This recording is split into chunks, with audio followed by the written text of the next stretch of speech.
الشيطان الرجيم بسم الله الرحمن الرحيم رضيت بالله ربا وبالإسلام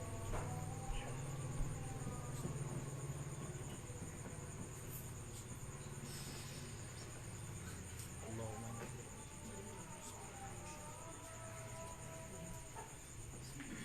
وقوة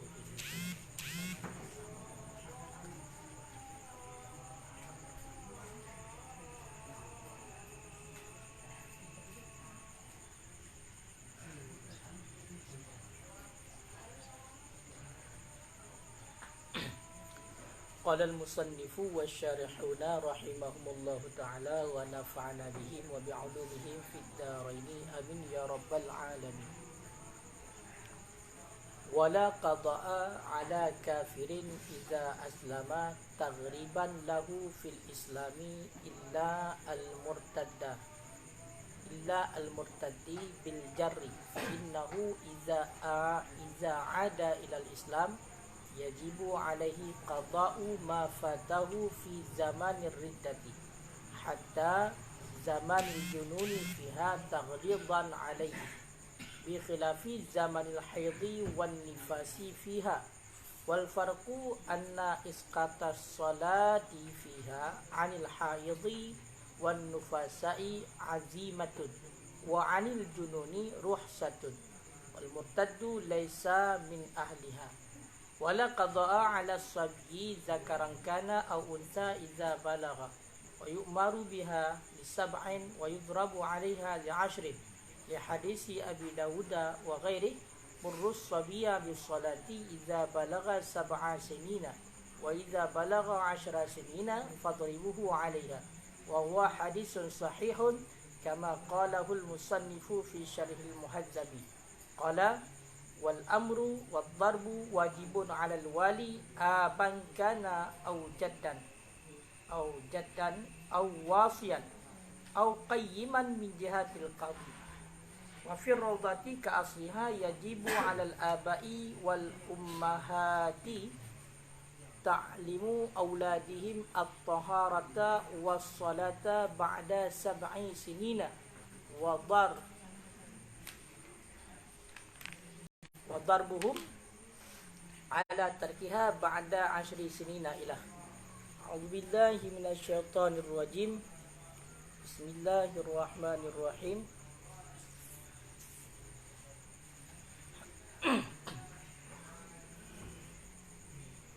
Wala qada'a ala kafirin dan tidak jenis qada ala kafirin di atas orang kafir, dan tidak jenis qada ala kafirin itu sabit di atas orang kafir iza aslama apabila Islam ianya orang kafir. Kenapa demikian? Taghriban lahu fil Islam, karena menggemarkan lahu baginya orang kafir fil Islam di dalam Islam. Illa al-murtadi kecuali orang yang murtad. Bagaimana dibaca al-murtadi bil jarri dengan baris di bawah dengan jar.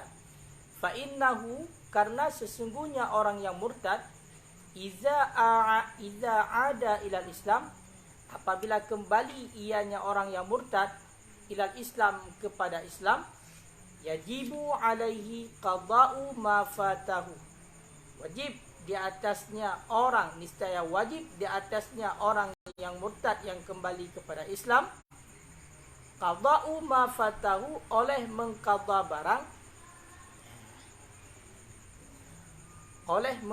barang yang tertinggal ianya orang yang murtad akannya barang fi zamanir riddah pada masa murtad hatta zamanil junun fiha sehingga masa gila fiha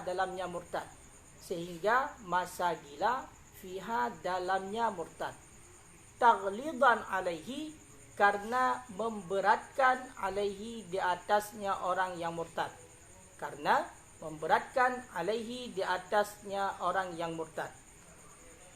Jadi di belakang pada pasal sudah dijelaskan yang bahawa innama tajibu salatu ala kulli muslimin balighin aqilin tahirin. Hanya saja kewajiban melakukan salat itu kepada tiap-tiap orang yang bersifat dengan Islam yang benar-benar Islam, itulah yakin Islamnya. Kemudian dia itu bersifat dengan baligh dan juga dia itu bersifat dengan berakal, apakah laki-laki maupun perempuan, dan juga dia itu orang yang suci, dalam artian bukan orang yang nifas, bukan orang yang sedang berhaid bagi wanita. Maka terhadap orang kafir tidak wajib untuk melakukan salat, dalam artian tidak wajib kita menuntut orang kafir di dunia untuk melakukan salat seandainya dia tidak melakukan salat. Kenapa demikian? Dikarenakan tidak sah bagi orang kafir untuk melakukan salat. Kenapa tidak sah? Karena salat itu terhenti pada niat. Kalau tidak ada niat maka tidak ada salat. Sedangkan niat itu terhenti di atas Islam. Maka niat baru sah, syarat sah niat adalah mesti Islam.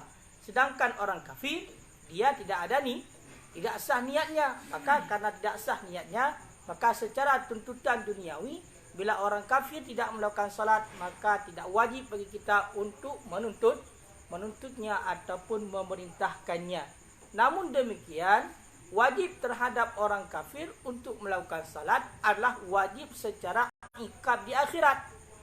Dalam arti kata, orang kafir dia tidak melakukan salat, maka dia berkewajiban. Dalam arti kata, nantinya di akhirat dia dimasukkan ke dalam neraka, yaitu dalam neraka sakar, karena dia itu tidak melakukan salat. Sebagaimana yang jawaban mereka ketika ditanya masalakakum fi sakar, kenapa mereka itu orang kafir dalam neraka sakar, maka mereka menjawab, lam naku minal musallin, tidak adalah kami itu orang yang melakukan salat. Maka di sini orang kafir yang meninggalkan salat karena dia tidak masuk Islam, maka tetap nantinya di akhirat dia akan diazab oleh Allah. Walaupun secara kehidupan di dunia dia meninggalkan salat, maka tidak wajib bagi kita untuk memerintahkannya. Kenapa? Karena pada dasarnya kewajiban mereka dengan kewajiban kita sama, yaitu sama-sama dituntut untuk beragama Islam. Akan tetapi mereka tidak mau beragama Islam, maka innal musyrikina najisun, sesungguhnya orang yang musyrik, orang kafir, orang yang menduakan Allah, najisun, mereka itu najis. Apa yang najis daripada mereka? Maka yang najis daripada mereka adalah akidahnya. Jadi secara tuntutan akhirat tetap mengenai tentang kewajiban salat. Kenapa? Karena mungkin orang kafir itu untuk melakukan salat. Bagaimana orang kafir mungkin untuk melakukan salat? Yaitu dengan cara masuk Islam dulu. Dengan cara masuk Islam terlebih dahulu. Di ketika mereka sudah masuk Islam, maka di dalam Islam ada kewajiban salat dan lain sebagainya. Begitu juga anak kecil. Anak kecil tidak wajib melakukan salat. Kenapa? Karena dia tidak baligh. Begitu juga si majnun, orang gila, tidak wajib melakukan salat. Orang gila tidak salat, tidak wajib untuk kita perintahkan dia untuk melakukan salat di saat masa waktu. Kenapa? Karena tidak baligh. Karena tidak baligh. Dia adami taklifihim, karena tidak ada taklif untuk keduanya. Adami taklifihima, karena tidak ada pemberatan hukum untuk keduanya. Mereka itu bukan mukallaf. Apa makna mukallaf? Mukallaf itu adalah orang yang baligh dan berakal. Orang yang baligh dan berakal. Makanya seandainya bukan orang yang baligh dan berakal, berarti tidak ada taklif. Tidak ada taklif. Maksudnya bagaimana? Tidak ada pemberatan hukum terhadap keduanya daripada Allah. Dengan sebalik juga orang yang berhaid, maka ini keluar daripada suci. Maka yang wajib untuk melakukan salat adalah orang yang suci. Maka wanita yang berhaid, wanita yang sedang bernifas tidak wajib melakukan salat. Kenapa? Li'adami sihatiha minhuma, karena tiada sah melakukan salat bagi orang yang berhaid dan bernifas. Karena tidak sah melakukan salat daripada orang yang sedang berhaid dan bernifas. Bahkan justru dipahalakan terhadap wanita yang sedang berhaid dan sedang bernifas. Mereka itu diberi pahala oleh Allah di atas meninggalkannya salat bila karena Allah. Maka wanita untuk mendapatkan pahala di saat berhaid, maka mesti pandai dalam berniat. Jangan sekali-kali dia meniat yang bahawa seandainya aku tidak berhaid maka aku bisa solat. Jangan sok rajin ibadah, ya kan? Itu tidak akan mendapatkan pahala. Bagaimana juga? Maka niatkan di ketika ada haid pada dirinya, maka dia tidak melakukan salat. Kenapa? Karena Allah melarangnya. Karena syarak melarangnya, syariat melarangnya. Maka karena atas dasar tadi menjunjung tinggi perintah, dia itu tidak melakukan salat karena menjunjung tinggi perintah, maka di ketika itu dia mendapatkan pahala meninggalkan salat.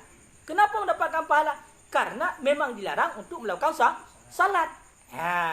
Jadi bahagian daripada yaitu mencegah diri daripada perkara yang dilarang oleh Allah. Intinya ini termasuk bahagian daripada takwa. Maka wanita libur selama 7 hari 7 malam tidak melakukan salat juga mendapatkan pahala. Tidak salat itu mendapatkan pahala. Kenapa? Karena dia mengkasat, meniatkan yang bahwasanya itu memang dilarang. Jadi tidak dilakukannya. Maka mendapatkan pahala. Maka mendapatkan pahala. Kan? Kan belum? Faham kan? Kan. Kemudian wala qada'a ala kafirin, dan tidak jenis qada di atas orang kafir. Jadi orang kafir tidak wajib untuk melakukan salat, tidak wajib secara tuntutan duniawi. Kita itu tidak wajib memerintahkan orang kafir dikala mereka itu meninggalkan salat, tidak wajib untuk kita perintahkan untuk melakukan salat. Lalu bagaimana orang kafir? Apakah mereka itu wajib untuk mengqadakan salat apabila dia Islam? Wala qada'a ala kafirin, tidak ada qada terhadap orang kafir idza aslama, apabila masuk Islam ia. Kenapa? Taghriban lahu fil Islam. Karena untuk menggalakkan, membuat dia itu jinak, suka, gemar di dalam Islam. Misal, di umur yang dia itu sudah berumur 60 tahun baru masuk Islam. Baru masuk Islam. Apakah semenjak, berarti 15 tahun kita potong umur dia itu masa bayi 15 tahun. Untuk ke 60 tahun berapa lagi? 45 tahun. 45 tahun dia tidak melakukan salat karena dia dalam masa kafir. Seandainya diwajibkan qada, maka bagaimana? Pasti dia itu tidak mau masuk Islam. Maka karena orang kafir ketika dia masuk Islam, maka sudah dibebankan untuk melakukan perkara-perkara dalam Islam, maka yang dahulunya di saat dia kafir yang dia tinggalkan, maka tidak diminta pertanggungjawaban lagi. Termasuk masalah salat tidak wajib untuk mengqadakannya. Tidak ada qada apabila dia sudah masuk Islam. Kenapa? Taghriban, untuk menggalakkan, sehingga berarti enggak ada keberatan untuk kita masuk Islam.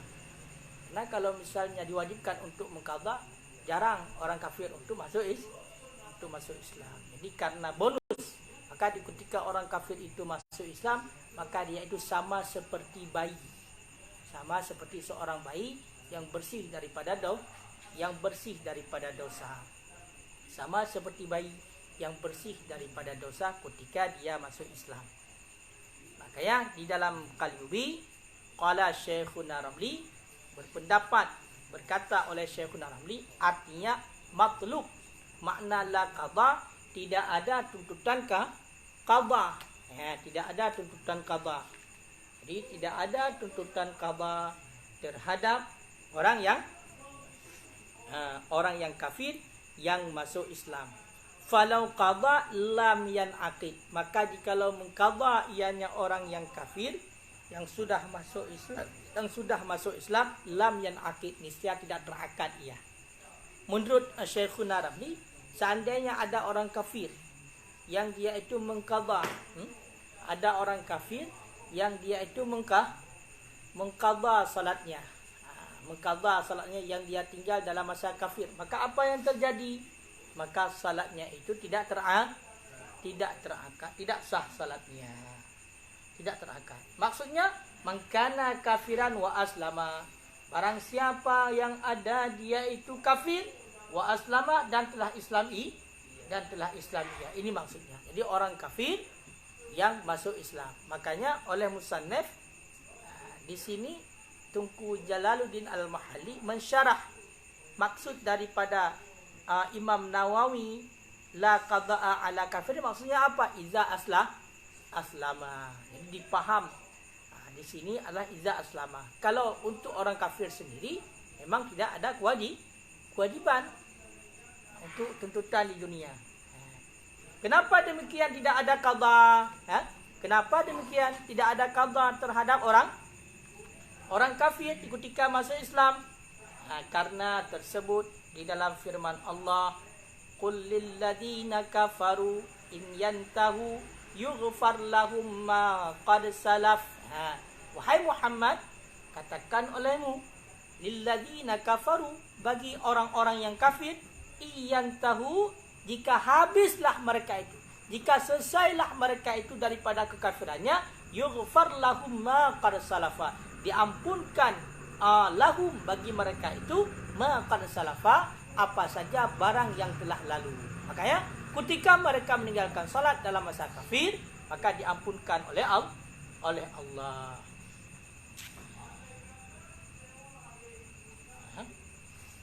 Lalu alasannya kenapa? Taghriban fi Islam, untuk menggemarkan dalam Islam. Kenapa menggemarkan dalam Islam?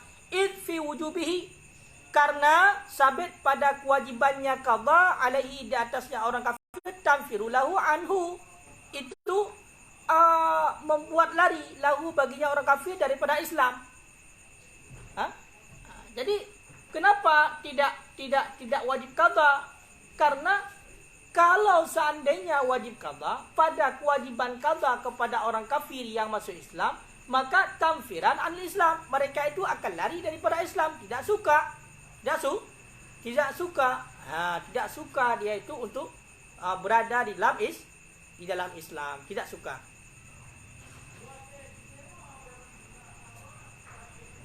Okay?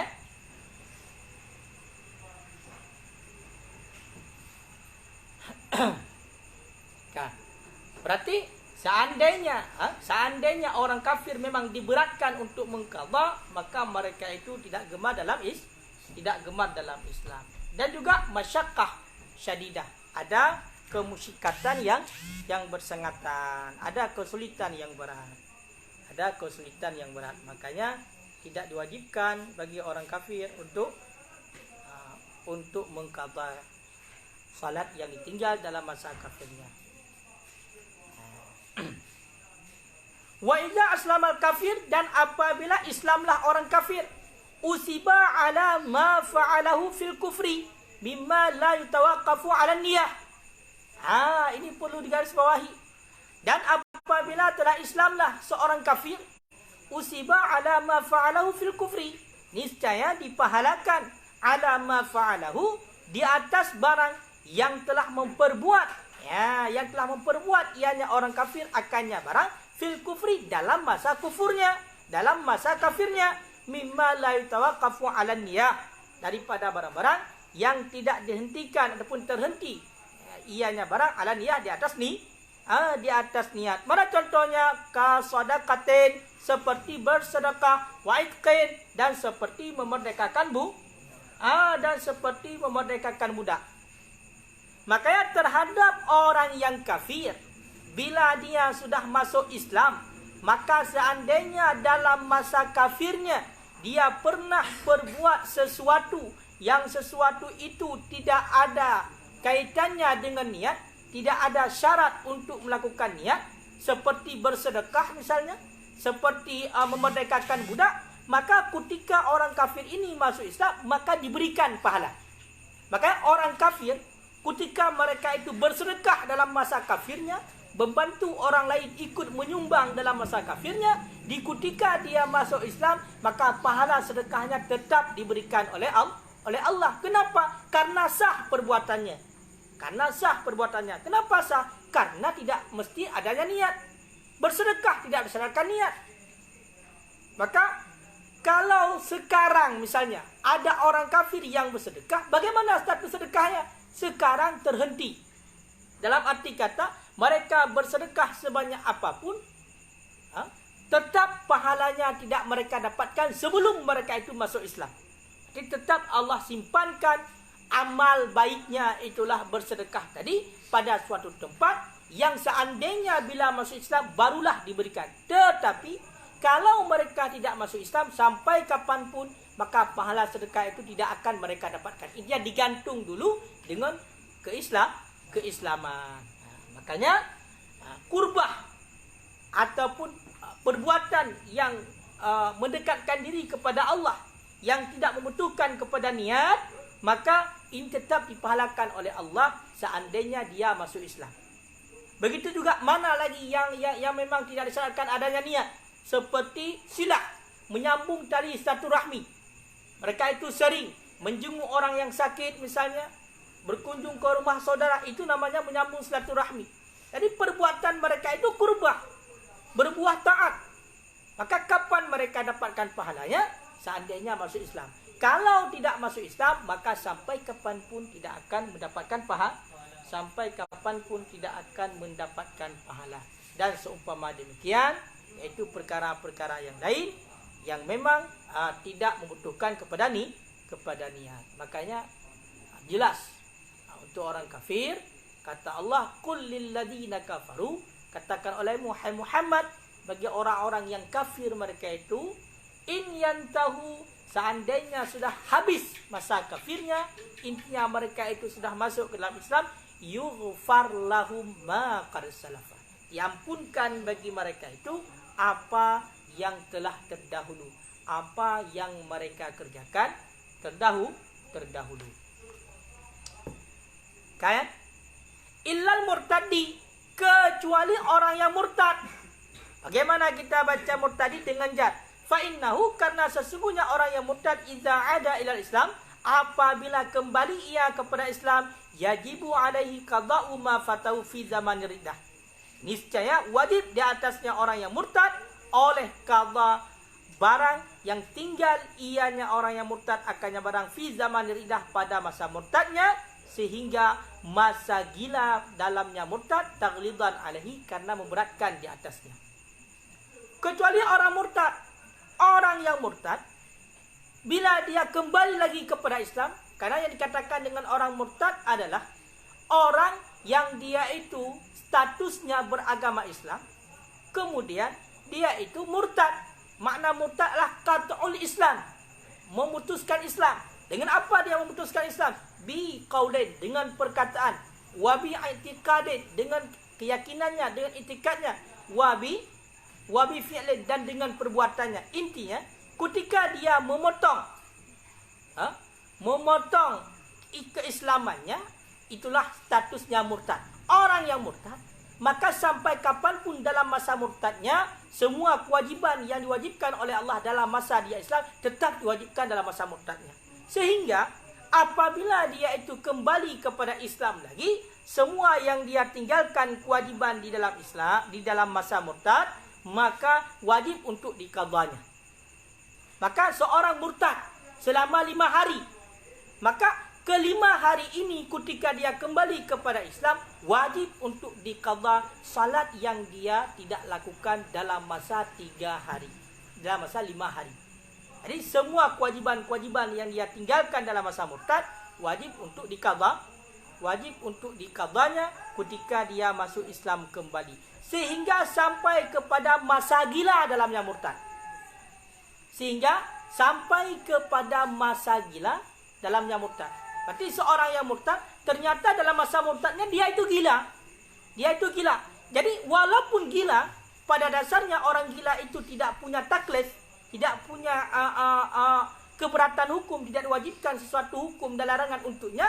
Tetapi bila duluan murtad, kemudian dia gila dalam masa murtadnya, sampai kepada masa gila yang dalam keadaan murtad tadi, dia meninggalkan kewajiban daripada Allah, ketika dia masuk Islam tetap wajib dia qadha. Tetap wajib dia qadha. Kenapa? Taghlidan alih, karena memberatkan terhadap orang yang karena memberatkan terhadap orang yang murtad. Makanya jangan sekali-kali kita itu salah dalam berbicara, salah dalam beriktikad, salah dalam melakukan perbuatan. Karena murtad itu ada dengan 3 cara. Yang pertama adalah dengan keyakinan kita. Ketika kita meyakinkan ataupun memang terbersit dalam hati Allah Ta'ala itu 2 dan kita yakini itu, maka murtad. Ataupun dengan perkataan kita mengatakan Allah Ta'ala 2, Allah Ta'ala tidak adil kepada hambanya, Allah Ta'ala pokoknya semualah yang tidak layak untuk dinobatkan kepada Allah, dinisbahkan kepada Allah, maka bisa-bisa itu menjadi murtad. Kadang-kadang ada dari perkataan kita, lebih baik orang kafir ketimbang daripada orang Islam, itu murtad dengan perkataan. Misalnya kita itu dibantu sama orang kafir, lalu memvonis orang kafir lebih baik daripada orang Islam, maka di sini itu murtad dengan perkataan. Sering hari ini yang mana kadang-kadang ketika mereka orang-orang yang tidak mampu meminta kepada orang Islam tidak diberi, maka diminta sama orang kafir diberi, bahkan secara lebih. Mereka lebih memuliakan orang yang kafir sehingga sampai keluar kata-kata lebih baik orang kafir daripada orang Islam. Maka di sini murtad. Di sini murtad dengan perkataan. Begitu juga dengan murtad dengan perbuatan. Ketika kita itu membantu perbuatan orang kafir yang menduakan Allah, misalnya membantu untuk menyembah berhala, ataupun kita sendiri yang menyembahnya, datang ke gereja lalu menyembah patung, itu murtad dengan perbuatan. Jadi wajib dalam masa murtad itu untuk mengqadhakan sesuatu yang ditinggalkan dalam masa murtadnya. Kenapa? Karena dia itu sudah punya keyakinan akan kewajiban. Intinya dia itu tahu yang bahwasanya itu kewajiban baginya. Paham tidak kira-kira? Paham. Tapi ini pendapat Imam Syafi'i. Tapi kalau pendapat imam yang lain lagi nanti. Jadi kalau pendapat Imam Syafi'i seperti itu. Kalau di sini waqala Malik, berkata Imam Malik, wa Abu Hanifah, dan Abu Hanifah. Abu Hanifah siapa? Mazhab Hanafi. Wa Ahmad, dan Imam Hambali, berarti Ahmad bin Hanbal. Dan Daud, berarti Daud itu Daud Zahiri biasanya. Mazhab Daud Zahiri. La yazlimul murtad, tidak wajiblah orang yang murtad apabila telah Islamiyah oleh mengqadha barang yang dia tinggalkan dalam masa murtad. Jadi kalau menurut mazhab yang lain, maka tidak wajib untuk diqadha dalam masa murtad. Tapi mazhab Imam Syafi'i wajib. Bahkan menurut mazhab yang lain ini ngeri. Wala fil Islam qablah, dan tidak wajib untuk mengqadhanya apabila telah Islamiyah, tidak pada masa Islam sebelumnya. Jadi yang dia tinggalkan dalam masa Islam sebelumnya juga tidak wajib diqadha. Ini mazhab lain. Wa ja'alu kal kafir asli. Dia menjadikan oleh mazhab yang lain itu, mazhab Malik, mazhab Hanafi, mazhab Hambali, mazhab Daud Zahiri, orang yang murtad itu ketika dia masuk Islam sama seperti orang kafir asli. Kalau orang kafir asli bagaimana? Yuskatu anhu bil Islam ma salafa. Digugurkan untuknya orang kafir dengan sebab Islam akan barang yang telah lalu. Ini mazhab lain. Tapi kalau mazhab Imam Syafi'i wajib. Hidayah, paham tidak Hidayah? Paham tidak? Paham. Jadi ini ada mazhab yang lain. Berarti sama juga orang kafir yang masuk Islam dengan orang murtad yang kembali kepada Islam. Ini mazhab yang lain. Begitulah kira-kira. Kemudian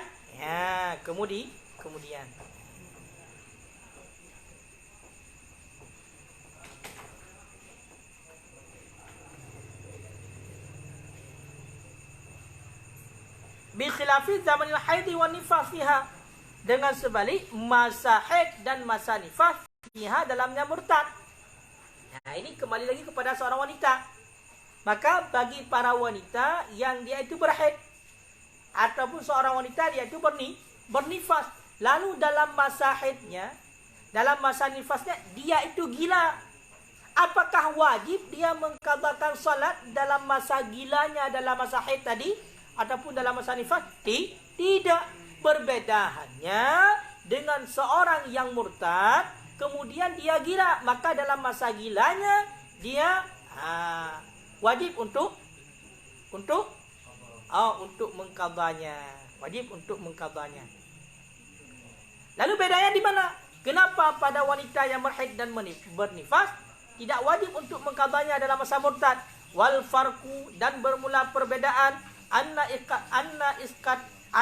isqatas salati, itu bahwa sesungguh menggugurkan salat fiha dalamnya murtad, anil haidhi, daripada orang yang berhaid, wan nufasa, dan daripada orang yang bernifas, azimah, itu azimah, itu hukum asal. Wa anil junun, dan daripada menggugurkan salat daripada junun, daripada gila, ruhsatun, itu ruhsah, itu keringanan. Wal murtad, dan bermula orang yang murtad, laisa min ahliha, itu tiada ianya orang yang murtad min ahliha, daripada ahlinya ruhsah, ahlinya keringanan hukum. Jadi bedanya di mana?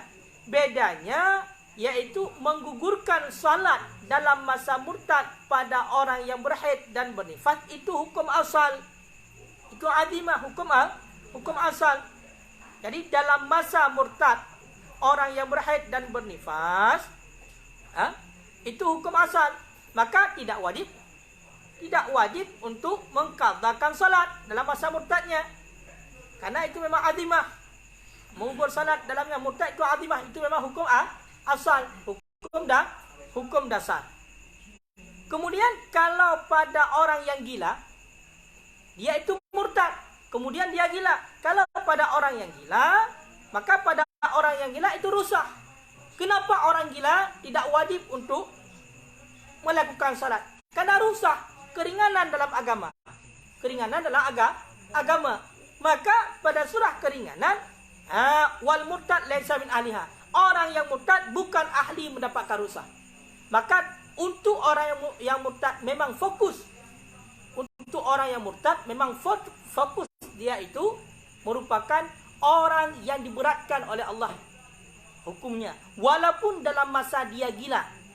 Yaitu seandainya dia sudah murtad, dalam masa dia gila tetap diwajibkan untuk mengqadhakan segala sesuatu yang dia tinggalkan dalam masa gilanya yang dia itu murtad.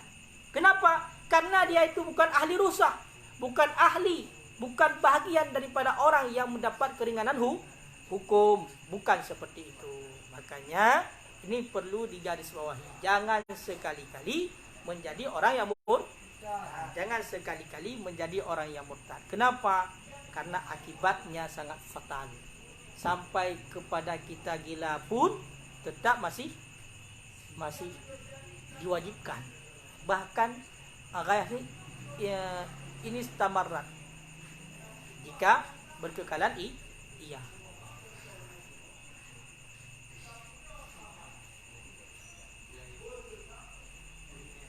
Ada pertanyaan? Iban? Iban pertanyaan?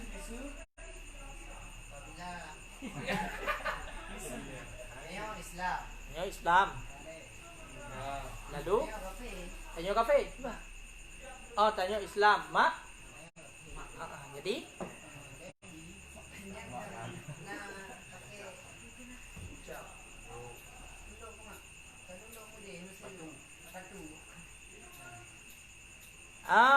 misal kita seorang anak, kita itu sudah beragama Islam, sedangkan orang tua kita itu kafir. Bagaimana itu? Ya, bagaimana? Maka orang tua kita kafir, seorang anak yang pertama tidak boleh mendoakan keampunan dosa untuk orang tuanya yang kafir. Paham tidak? Itu yang pertama, walaupun itu orang tua. Kemudian terhadap mengenai tentang masalah status ketaatan antara seorang anak dengan orang tuanya yang beda agama, maka hanya sebatas dalam hal sosial saja, sebatas dalam hal berbakti sosial saja. Sedangkan mengenai tentang masalah berbakti dalam hal agama, ini tidak sesuai dengan la ta'ata li makhluk fi ma'siyatil khaliq. Tidak boleh taat kepada makhluk siapapun itu, apakah orang lain, apakah orang tuanya sendiri, pada memerintah untuk bermaksiat kepada sang Khaliq, sang pencipta, kepada kepada Allah. Intinya seperti itu. Boleh, nggak apa-apa. Silakan duduk sama orang tua yang kafir, asalkan kita itu jangan melakukan hal-hal yang kafir. Boleh, tidak apa-apa.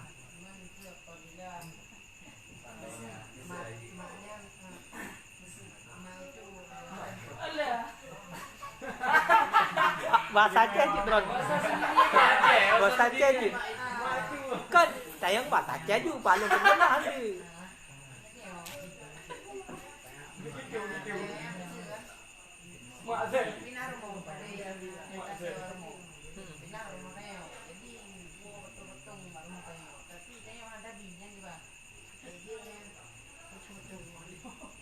Betul-betul mana ya? Jadi dia bukan dia. Kupu betul le, betul kupu le. Anjir baby pu ya bi ya. Nya tembak-tembak fikir nak pertama kamar nak uang gurau kerja kanan kan. Dah le. Hai mesti nyai idang kepada makruh menteng kan? Nah, dah le.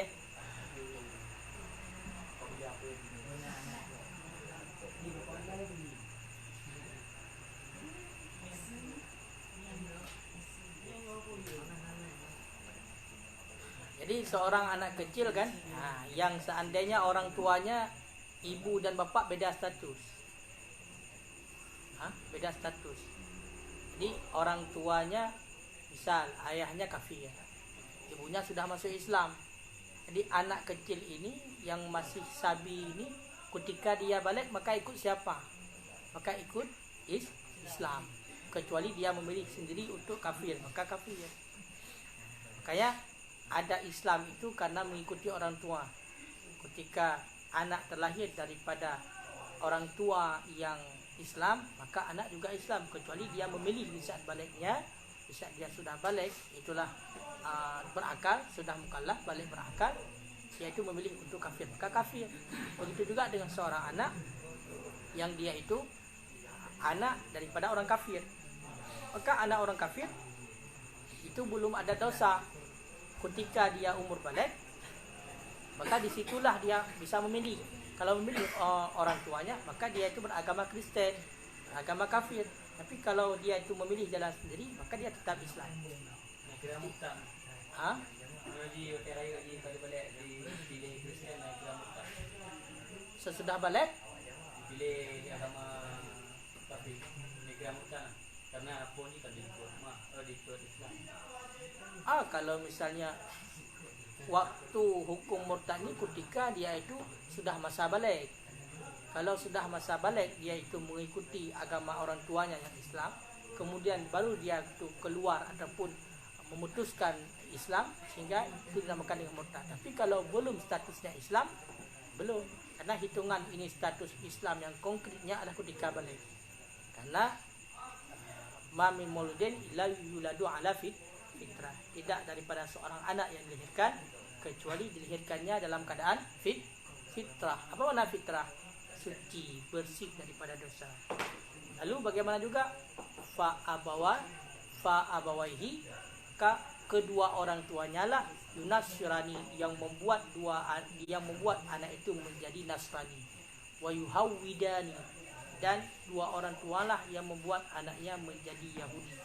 Wa yumajjisani, dan kedua orang tuanya lah yang membuat anaknya menjadi Majusi, orang yang sembah api. Makanya orang tua mesti benar-benar orang tua.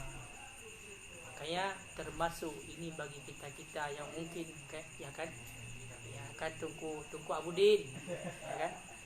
Bagi kita Tunku Abudin yang ingin berkeluarga, mencari pasangan Abudin, ya kan? Maka jangan semata-mata hanya mencari pasangan saja, karena itu hal yang mudah.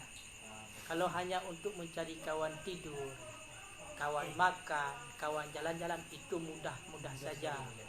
Tetapi carilah pasangan kita itu, yaitu orang yang akan menjadi ibu bagi anak-anak kita. Mampulah dia, bisakah dia untuk menjadi ibu untuk anak-anak kita? yang notabene-nya kita seorang laki-laki, kita akan keluar untuk bekerja, mampukah dia mendidik anak di saat kita tidak ada? Sehingga patokannya baiknya seorang anak tergantung pada ibunya. Al-ummu madrasatul ula. Ibu itu adalah tempat belajar pertama bagi anak. Baiknya seorang ibu akan berpengaruh kepada baiknya anak. Maka tabiat seorang ibu tetap akan diikuti oleh anak walaupun tidak semuanya. Maka seorang ibu mesti memperhatikan kelakuannya. Lebih-lebih dalam hal bukan hanya daripada segi perkataan ataupun perintah ataupun ajaran. Lebih-lebih anak akan cepat mengikut daripada tabiat. Kalau tabiat orang tua, perbuatan orang tua tidak baik, maka memori anak lebih cepat terekam ketimbang yang disampaikan. Sama perihalnya juga kita orang yang dewasa. Apa yang kita lihat lebih terekam ketimbang daripada apa yang disampaikan. Makanya ada istilahnya lisanuhal afsahu min lisanil maqal. Berbicara keadaan, berbicara fakta itu lebih fasih ketimbang daripada berbicara perkataan. Maka ketika begitu juga dalam hal kita itu memberi nasihat dengan jalan kejadian ataupun perbuatan, maka ini lebih auqa' binafsi, lebih tersentuh ke dalam jiwa ketimbang hanya dengan perkataan. Maka ketika dengan hal pun, dengan keadaan pun sudah diberi nasihat, tapi nasihat itu tidak sampai kepadanya, maka ini pertanda memang orang tersebut dia itu tidak mendapat taufik dan hidayah daripada Allah. Makanya disinilah tersebut mayyahdillah fala mudhillalah, kembali ke situ. Orang yang sudah diberi petunjuk oleh Allah, fala mudhillalah, maka tidak ada yang sanggup untuk menyesatkannya. Wa may yudlilhu fala hadiyalah. Orang yang sudah disesatkan oleh Allah, tidak akan ada orang yang sanggup untuk memberi petunjuk. Sehingga masalul mau'idati liman la yaghribu fiha kama saduri wal yaquti' indal bahai. Perumpamaan nasihat yang diberikan kepada orang yang tidak suka kepada nasihat itu sama tak ubahnya seperti menggantungkan mutiara, memberikan permata yang indah kepada binatang. Ini kata Allah. Diwahyukan kepada Nabi Musa alaihissalam. Intinya tidak akan berarti nasihat kalau bagi orang yang tidak gemar dan suka dengan nasihat. Makanya moga-moga kita hari ini, walaupun kita itu malas, walaupun kita itu bukan orang yang baik, intinya dengarlah nasihat. Semoga kita menjadi lebih baik. Kenapa demikian? Karena seandainya nasihat yang disampaikan tidak lagi memberi bekas kepada kita, maka yang terjadi adalah summum bukmun umyun fahum la yarji'un. Dalam artian Allah summu. Apa makna summu? Membisukan orang. Bukmun. Summu tuli. Bukmun bisu. Umyun buta. Fahum la yarji'un. Maka mereka itu tidak akan kembali, tidak akan tahu. Bahkan seandainya dicap dengan ayat Al-Quran, khatamallahu ala qulubihim, menutup oleh Allah terhadap mereka itu hati-hati mereka. Ini sangat berbahaya. Makanya taufik dan hidayah yang telah Allah berikan, jangan sekali-kali kita menyia-nyiakannya. Ini intinya. Itu mesti bersyukur. Kalau tidak, dikhawatirkan Allah Ta'ala cabut taufik dan hidayah ini, maka sampai kapanpun kita tidak akan menjadi baik. Kenapa? Karena kita menyia-nyiakan nikmat taufik dan hidayah yang diberikan oleh Allah. Ketika kita menyia-nyiakannya, maka Allah akan mencabut. Wala in kafartum inna azabi lasyadid. Seandainya kita kufur di atas nikmat Allah, inna azabi lasyadid, sesungguhnya azab Allah, azabku kata Allah lasyadid, sungguh sangat sungguh sangat pedih. Artinya seperti itu. Wan. Di salah itu suami istri. Tak. Untuk Idul Pasahika. Salah sidra. Suami istri. Tak. Untuk Idul Pasahika.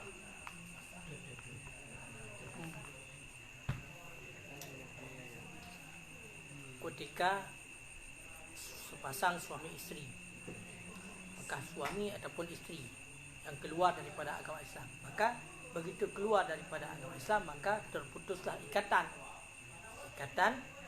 nikahnya dengan sendirinya, tak perlu dengan kata cerai.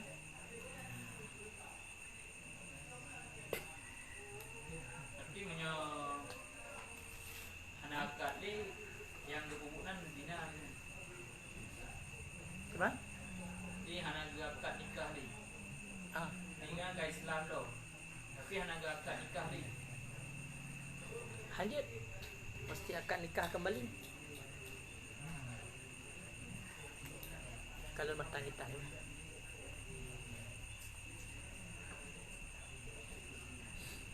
Hai lula daru malay. Hai gulabi, hai puwabla. Put orang berapa baju malay. Yes. Ha? Prek pada lalu.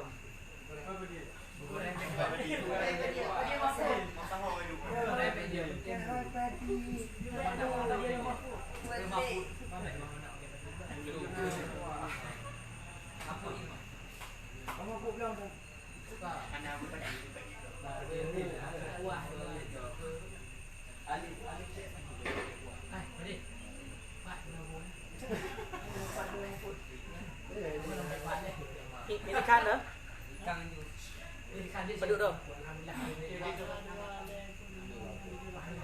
Hah? Beduk dah.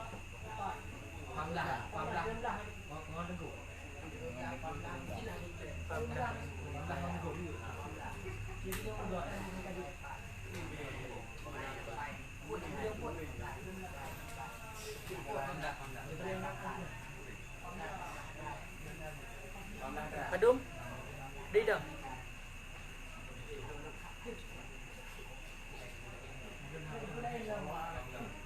Hả?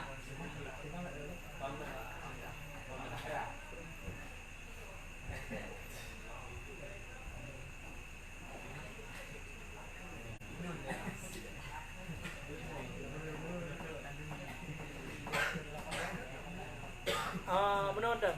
Bukan? Belum ditekan dengan dojo sudah. Nanti padu hidang. Ah? Enam kah? Habis lima. Ada hidang? Cukup nampak kali-kali.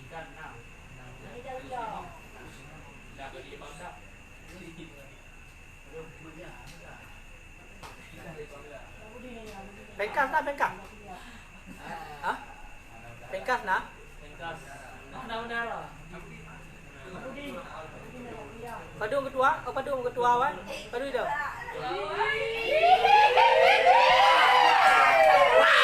Oh, siap.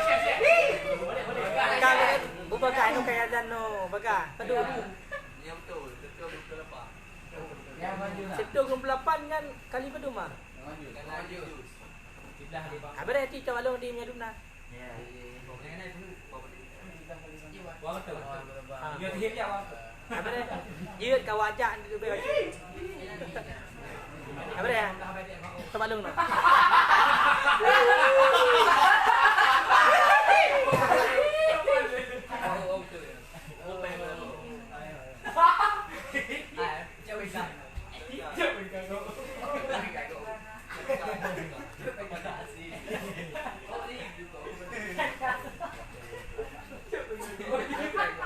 Thôi dạ. Hả?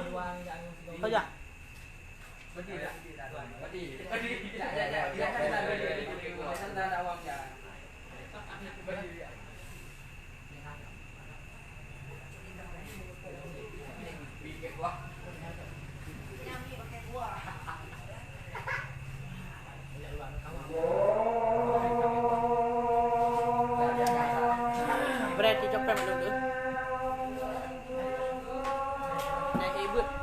ibu asai kah?